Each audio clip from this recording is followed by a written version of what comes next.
এবার জনগণের অংশগ্রহণে ভোট কেন্দ্র মুখরিত হবে বলে মন্তব্য করেছেন ধর্ম উপদেষ্টা ডক্টর আ.ফ.ম. খালিদ হোসেন।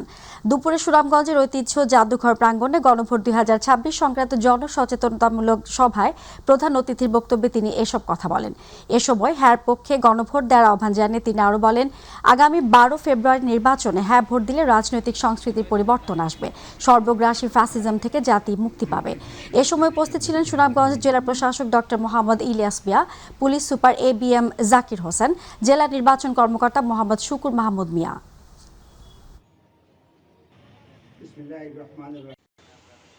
এই নির্বাচনে যদি আমরা হ্যাঁ ভোট দিই তাহলে রাজনৈতিক সংস্কৃতির পরিবর্তন আসবে, সর্বগ্রাসী ফ্যাসিজম থেকে আমরা মুক্তি পাব, স্বৈরতান্ত্রিক শাসন থেকে আমরা রেহাই পাব। আমরা মনে করি বাংলাদেশের ইতিহাসে এই গণভোট অত্যন্ত তাৎপর্যবহ এবং গুরুত্বপূর্ণ। খাদ্য ও ভূমি মন্ত্রণালয়ের উপদেষ্টা আলী ইমাম মজুমদার বলেছেন, 2026 সালের গণভোট ও আসন্ন জাতীয় সংসদ নির্বাচনই দেশের ভবিষ্যৎ নির্ধারণ করবে। এই গণভোট শুধু একটি ভোট নয়, এটি পরিবর্তনের সুযোগ। দেশের চাবি এখন জনগণের হাতে। জেলা প্রশাসনের আয়োজনে খান জাহান আলী রহমতুল্লাহ আলাহি মাজার সংলগ্ন দরগা হাট মাঠে হ্যাঁ গণভোটের প্রচার ও ভোটের উদ্বুদ্ধকরণ সুধী সমাবেশে প্রধান অতিথির বক্তব্যে তিনি একথা বলেন। সমাবেশে সভাপতিত্ব করেন জেলা প্রশাসক গোলাম মোহাম্মদ বাতেন। 12 ফেব্রুয়ারি ইনশাল্লাহ আগামী জাতীয় সংসদ নির্বাচন একই সাথে গণভোট অনুষ্ঠিত হবে। পররাষ্ট্র উপদেষ্টা মোহাম্মদ তৌহিদ হোসেন বলেছেন, সরকারি কর্মকর্তাদের নিরপেক্ষতা তাদের কাজ দিয়ে প্রমাণ করতে হবে। মঙ্গলবার দুপুরে আসন্ন ত্রয়োদশ জাতীয় সংসদ নির্বাচন ও গণভোট 2026 উপলক্ষে পটুয়াখালী জেলা প্রশাসকের সম্মেলন কক্ষে জেলা পর্যায়ের কর্মকর্তাবৃন্দের সাথে মতবিনিময় সভায় তিনি এমন মন্তব্য করেন। তিনি আরও বলেন, সব বিষয়ে একমত না হতে পারলেও পরিবর্তনের জন্য মানুষ গণভোটে হ্যাঁ এর পক্ষে থাকবে। নির্বাচনে বিপুল সংখ্যক বিদেশি পর্যবেক্ষক উপস্থিত থাকবেন বলেও জানান তিনি।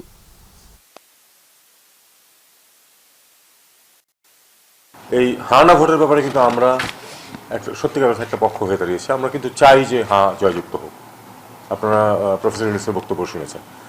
আমরা তো কাউকে বাধ্য করতে পারবো না, কিন্তু আমরা মানুষের প্রতি আহ্বান জানাতেই পারবো, এবং আমরা আহ্বান জানাচ্ছি যে যেন এটার পক্ষে যেন জনগণ মতামত দেয়। কারণ এটা অনেকগুলি মাথা একসাথে হয়ে কিন্তু এই তালিকাটা তৈরি করেছে। এটা কিন্তু আমার বা ওনার বা এরকম 2-4 জনের বিষয় কিন্তু না, অনেকের ইনপুটসের মধ্যে থেকে কিন্তু এই জিনিসটা এসেছে, রাজনীতিবিদদের সহ। দেশব্যাপী গণভোটের প্রচার ও উদ্বুদ্ধকরণের লক্ষ্যে ভোটের রিকশা কার্যক্রমের উদ্বোধন করা হয়েছে। সাভারের রেডিও কলোনি স্কুল মাঠে কার্যক্রম উদ্বোধন করেন তথ্য সম্প্রচার মন্ত্রণালয়ের উপদেষ্টা সৈয়দা রিজওয়ানা হাসান।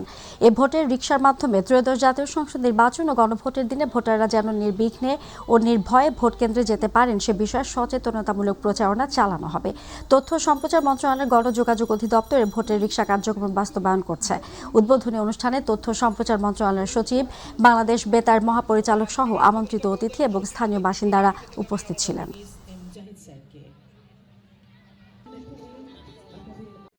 স্বতঃস্ফূর্তভাবে অংশগ্রহণ করার আহ্বান জানানো হবে এবং সরকারের পক্ষ থেকে গণভোটে জনগণ যেন পরিবর্তনের সপক্ষে থেকে হ্যাঁ ভোট প্রদান করে।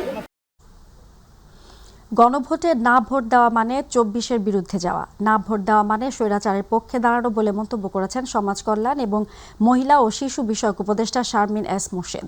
মঙ্গলবার দুপুরে ঝিনাইদহ জেলা প্রশাসকের সম্মেলন কক্ষে গণভোট প্রচার এবং ভোটের উদ্বুদ্ধকর মতবিনিময় সভা শেষে সাংবাদিকদের এক প্রশ্নের জবাবে তিনি একথা বলেন। এ সরকার গণভোটে হ্যার পক্ষে বলে তাদের অবস্থান স্পষ্ট করেন উপদেষ্টা।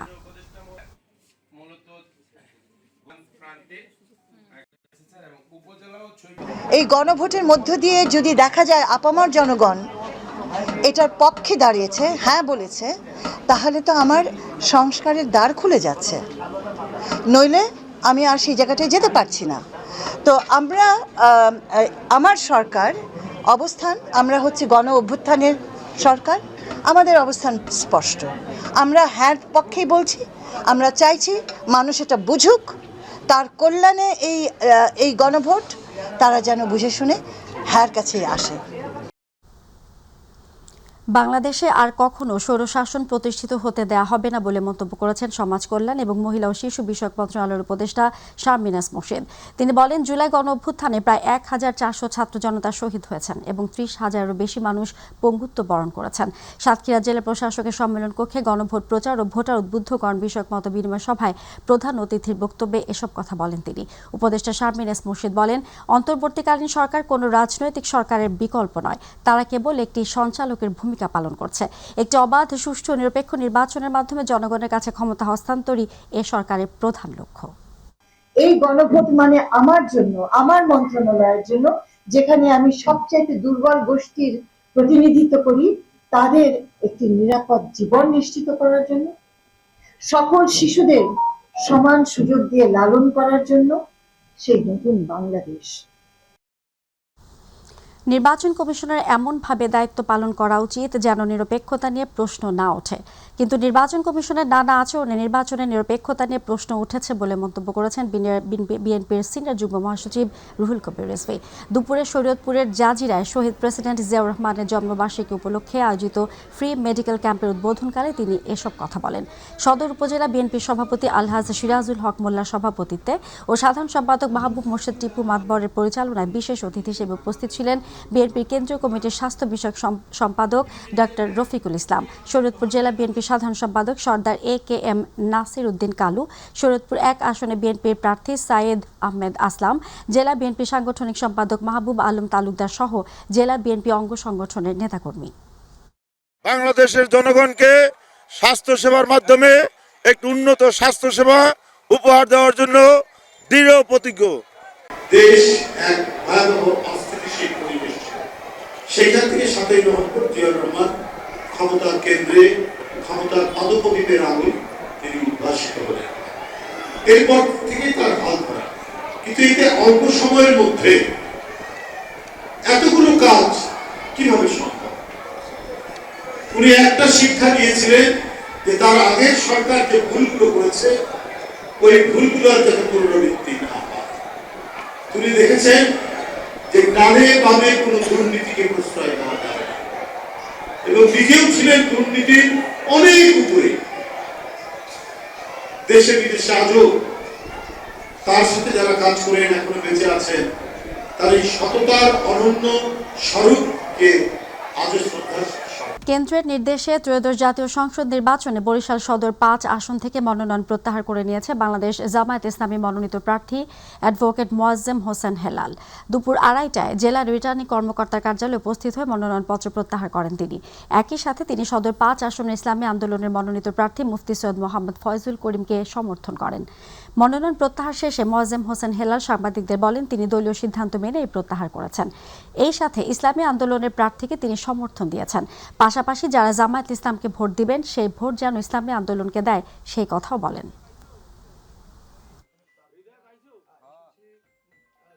আমরা ইসলামী আন্দোলনের পক্ষে এই সমর্থন প্রত্যাহার করেছি এবং ইসলামী আন্দোলনের প্রার্থী মুফতি সৈয়দ ফয়জুল করিম সাহেব, তাকে আমরা মনে করব যে এই বরিশাল ৫ আসনে যারা আমাদেরকে সমর্থন করতেন, তারা মুফতি ফয়জুল হকের পক্ষে, তারা ফয়জুল করিমের পক্ষে তারা কাজ করবেন, ভূমিকা রাখবেন এবং তাকে নির্বাচিত করিয়ে আনার চেষ্টা, সর্বাত্মক ভূমিকা রাখবেন ইনশাআল্লাহ।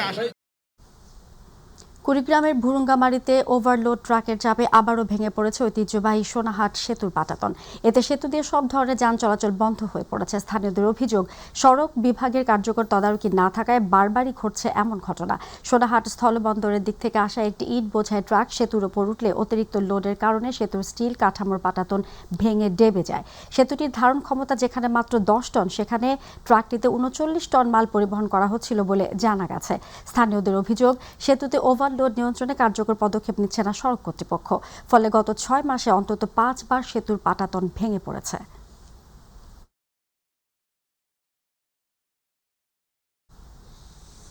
চট্টগ্রামের বাঁশখালীতে অভিযান চালিয়ে জাল ও বিপুল পরিমাণ সামুদ্রিক মাছ সহ একটি অবৈধ আর্টিসানাল ট্রলিং বোট জব্দ করেছে বাংলাদেশ কোস্টগার্ড। কোস্টগার্ড মিডিয়া কর্মকর্তা লেফটেন্যান্ট কমান্ডার সিয়ামুল হক জানান, গোপন সংবাদের ভিত্তিতে মধ্যরাতে বাঁশখালী থানাধীন খালি নদীর মোহনায় বিশেষ অভিযান পরিচালনা করা হয়। এ সময় কোস্টগার্ডের থামার সঙ্গে অমান্য করে বোটের লোকজন পালিয়ে যায়। পরে তল্লাশি চালিয়ে প্রায় 22 লাখ টাকা মূল্যের 4টি ট্রলিং জাল ও 2800 কেজি সামুদ্রিক মাছ জব্দ করা হয়। জাল বিনষ্ট ও মাছ নিলামে বিক্রি করে অর্থ সরকারি কোষাগারে জমা দেওয়া হয়েছে। নোয়াখালীর বিচ্ছিন্ন দ্বীপ উপজেলা হাতিয়া এখন ভূমিদস্যু ও জলদস্যুদের অভয়ারণ্যে পরিণত হয়েছে। চর দখলকে কেন্দ্র করে সশস্ত্র বাহিনীগুলোর দাপটে আতঙ্কিত সাধারণ মানুষ। সাম্প্রতিক রক্তক্ষয়ী সংঘর্ষে প্রাণহানির ঘটনায় পুরো এলাকায় চরম উদ্বেগ বিরাজ করছে। দর্শক প্রতিনিধি ইউনুস শিকদারের তথ্য ছবিতে তামান্না সাদিকা আছেন বিস্তারিত রিপোর্টে। নোয়াখালী জেলা থেকে বিচ্ছিন্ন দ্বীপ উপজেলা হাতিয়া আয়তনে প্রায় 2100 বর্গ কিলোমিটারের এই জনপদ মেঘনা নদীর বুকে জেগে ওঠা অসংখ্য নতুন চরের জন্য পরিচিত। তবে এসব চর এখনকার মানুষের জন্য আশীর্বাদ নয়, বরং আতঙ্কের নাম। স্থানীয়দের অভিযোগ, বছরের পর বছর ধরে চর দখলকে কেন্দ্র করে হাতিয়ায় গড়ে উঠেছে একাধিক ভূমিদস্যু ও জলদস্যু বাহিনী। প্রশাসনের দুর্বল নজরদারিতে এসব বাহিনী দিন দিন আরও শক্তিশালী হয়ে উঠছে। হাতিয়ার আইন শৃঙ্খলা পরিস্থিতি খুবই খারাপ। ইতিপূর্ব এই সমস্ত বাহিনীর হাতে 6 মার্ডার, 7 মার্ডার, অসংখ্য মার্ডার একসাথে অনেকগুলো মার্ডার সংঘটিত হয়েছে।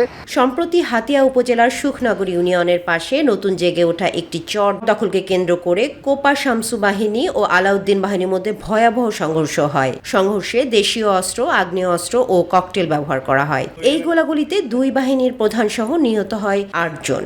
এই ঘটনায় পুরো হাতিয়া উপজেলায় ছড়িয়ে পড়ে আতঙ্ক। দোকানপাট বন্ধ হয়ে যায়, স্থবির হয়ে পড়ে জনজীবন। সন্ত্রাসীদের দৌরত্বটা আরও বেড়ে গিয়েছে, এমনকি অস্ত্রের জঞ্জনানি যেটা হাতিয়াকে একটি মৃত্যু রূপতে পরিণত করেছে।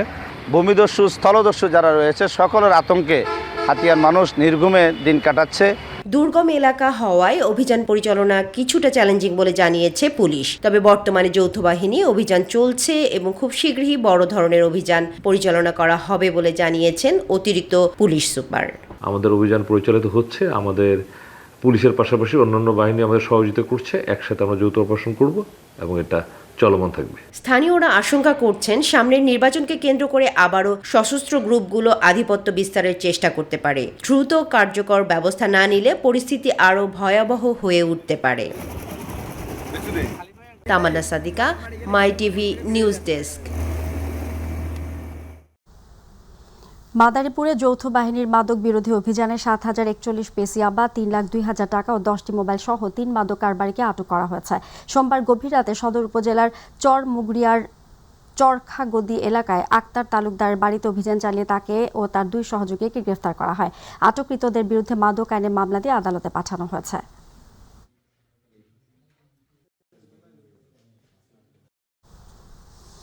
বেনাপোল আন্তর্জাতিক চেকপোস্ট কাস্টমস তল্লাশি কেন্দ্রে কানাডিয়ান ও অস্ট্রেলিয়ান ডলার সহ মোহাম্মদ আব্দুল সালাম নামে একজন বাংলাদেশিকে আটক করেছে। মঙ্গলবার দুপুরে তাকে আটক করা হয়। বেনাপোল কাস্টমস হাউসে এসি অতুল গোস্বামী বিষয়টি নিশ্চিত করে বলেন, বেনাপোল আন্তর্জাতিক চেকপোস্ট কাস্টমস তল্লাশি কেন্দ্র থেকে কানাডিয়ান ও অস্ট্রেলিয়ান ডলার সহ বাংলাদেশি এক পাসপোর্টকে আটক করা হয়েছে। তার বিরুদ্ধে আইনগত ব্যবস্থা নেওয়া হবে। আসন্ন ত্রয়োদশ জাতীয় সংসদ নির্বাচন ও গণভোট 2026 অবাধ ও সুষ্ঠুভাবে সম্পন্নের লক্ষ্যে বরিশালের গরু নদীতে মত বিনিময় সভা অনুষ্ঠিত হয়েছে। গতকাল বিকেলে উপজেলা প্রশাসনের আয়োজনে উপজেলা পরিষদ মিলনায়তনে সভা হয়। সভায় প্রধান অতিথি ছিলেন বরিশাল জেলা প্রশাসক ও রিটার্নিং কর্মকর্তা মোহাম্মদ খায়রুল আলম সুমন। উপজেলা নির্বাহী কর্মকর্তা মোহাম্মদ ইব্রাহিমের সভাপতিত্বে সভায় নির্বাচন সংশ্লিষ্ট কর্মকর্তা, আইন শৃঙ্খলা বাহিনীর সদস্য, জনপ্রতিনিধি, রাজনৈতিক দলের প্রতিনিধি, গণমাধ্যম কর্মী ও বিভিন্ন শ্রেণী পেশার মানুষ অংশ নেন।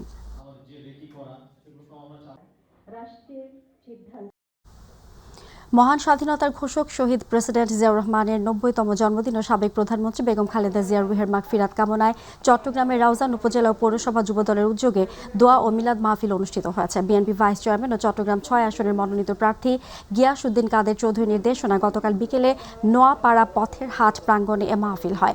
রাউজান উপজেলা যুবদলের সভাপতি এম শাহজাহান সাহালির সভাপতিত্বে অনুষ্ঠানে প্রধান অতিথি ছিলেন চট্টগ্রাম উত্তর জেলা বিএনপির সাবেক সদস্য আবু জাফর চৌধুরী। অনুষ্ঠানে যুবদলের বিভিন্ন স্তরের নেতাকর্মীরা উপস্থিত ছিলেন এবং শেষে বিশেষ দোয়া ও মোনাজাত করা হয়।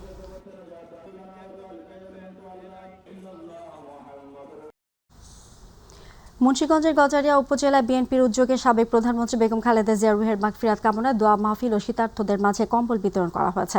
সোমবার বিকেলে ইমামপুর ইউনিয়নের কালীপুরা গ্রামে এ কর্মসূচি অনুষ্ঠিত হয়। অনুষ্ঠানে প্রধান অতিথি ছিলেন মুন্সিগঞ্জ জেলা বিএনপি সদস্য সচিব মোহাম্মদ এহিউদ্দিন আহমেদ। তিনি গজারিয়ার রাজনৈতিক সহিংসতার প্রতিবাদ জানিয়ে অন্যায়ের বিরুদ্ধে ঐক্যবদ্ধ থাকার আহ্বান জানান।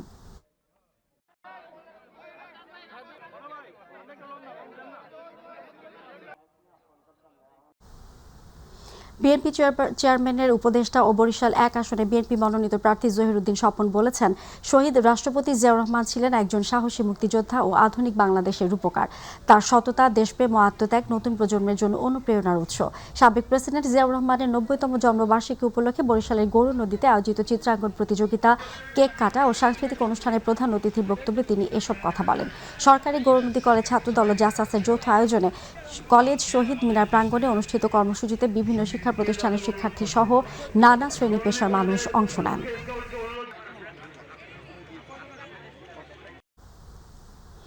নোয়াখালীর বেগমগঞ্জ জিরতলি ইউনিয়নের সাবেক প্রধানমন্ত্রী খালেদা জিয়ার আত্মার মাগফিরাত কামনায় মিলাদ ও দোয়া মাহফিল অনুষ্ঠিত হয়েছে। জিরতলি বাজার ইউনিয়ন বিএনপির সভাপতি সাইফুল ইসলাম বাবলুর সভাপতিত্বে প্রধান অতিথি হিসেবে উপস্থিত ছিলেন কেন্দ্রীয় স্বেচ্ছাসেবক দলের সহসভাপতি মনির আলম চৌধুরী। এছাড়াও অন্যান্যদের মধ্যে উপস্থিত ছিলেন জেলা কৃষক দলের যুগ্ম আহ্বায়ক মাইনুল ইসলাম তরুণ, জেলা যুব দলের যুগ্ম সাধারণ সম্পাদক মহিউদ্দিন মহিন, ইউনিয়নের সাবেক সভাপতি ও union chairman Shamsul Alam Lablu, union BNP সাধারণ সম্পাদক গোলাম মোস্তফা, ইউনিয়ন ছাত্র দলের সভাপতি মোহাম্মদ ওমর ফারুক সহ অন্যান্য নেতৃবৃন্দ।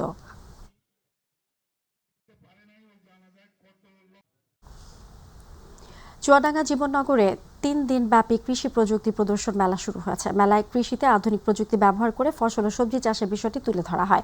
মঙ্গলবার সকাল 10টায় জীবননগর উপজেলা চত্বরে মেলা শুরু হয়। কৃষি প্রযুক্তি প্রদর্শন মেলা উপলক্ষে প্রথমে একটি র্যালি অনুষ্ঠিত হয়, পরে ফিতা কেটে মেলার আনুষ্ঠানিকভাবে উদ্বোধন করা হয়। অনুষ্ঠানের প্রধান অতিথি হিসেবে উপস্থিত ছিলেন যশোর অঞ্চলের অতিরিক্ত পরিচালক আলমগীর বিশ্বাস। চুয়াডাঙ্গা কৃষি সম্প্রসারণ অধিদপ্তর উপপরিচালক মাসুদুর রহমান সরকারের সভাপতিত্বে উপস্থিত ছিলেন যশোর অঞ্চলের টেকসই কৃষি সম্প্রসারণ প্রকল্পের পরিচালক মোহাম্মদ রবিউল ইসলাম, অতিরিক্ত উপপরিচালক পিঠু চন্দ্র, জীবননগর উপজেলা কৃষি কর্মকর্তা আলমগীর হোসেন।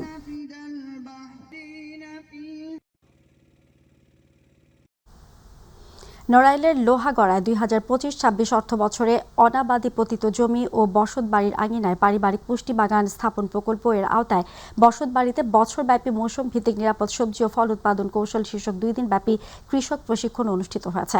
লোহাগড়া কৃষক প্রশিক্ষণ হলরুমে এ প্রশিক্ষণের আয়োজন করা হয়। অনুষ্ঠানে নড়াইলের সহকারী উপপরিচালক মোহাম্মদ জাহিদুল ইসলাম, সমাজসেবা অফিসার মোহাম্মদ শামীম রেজা, কৃষি অফিসার মুনমুন সাহা সহ 30 জন কৃষক উপস্থিত ছিলেন।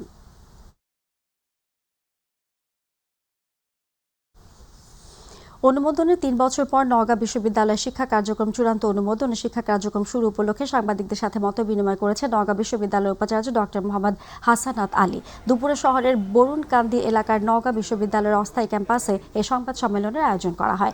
শিক্ষার্থীদের বরণ করে নিতে প্রস্তুত জানিয়ে উপাচার্য ডক্টর মোহাম্মদ হাসানাত আলী বিশ্ববিদ্যালয় মঞ্জুরি কমিশন ইউজিসি থেকে আইন অনুষদের অধীন আইন বিভাগ ও বিজনেস স্টাডিজ অনুষদের অধীন অ্যাকাউন্টিং অ্যান্ড ইনফরমেশন বিভাগে 2025-26 শিক্ষাবর্ষ থেকেই ছাত্র ভর্তি ও পাঠদান কার্যক্রম শুরু হবে।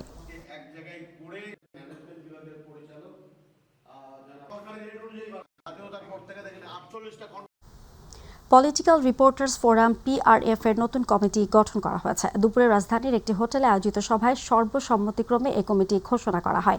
এর আগে সংগঠনের বিদায়ী সভাপতি মোহাম্মদ আলমের সভাপতিত্বে অনুষ্ঠিত সভায় সংগঠনের বিগত দিনের কর্মকাণ্ড পর্যালোচনা করা হয়। আগামী দিনে সংগঠন পরিচালনার জন্য খন্দকার কাউসার হোসেনকে সভাপতি, জাহিদুল ইসলাম রনি ও মহসিন হোসেনকে সহসভাপতি, ইউসুফ আলীকে সাধারণ সম্পাদক, শরীফুল ইসলামকে অর্থ সম্পাদক এবং উমর ফারুককে সাংগঠনিক সম্পাদক করে 25 সদস্য বিশিষ্ট কমিটি গঠন করা হয়। পরে নতুন সভাপতি ও সাধারণ সম্পাদককে ফুল দিয়ে শুভেচ্ছা জানিয়ে দায়িত্ব অর্পণ করেন বিদায়ী সভাপতি ও সাধারণ সম্পাদক।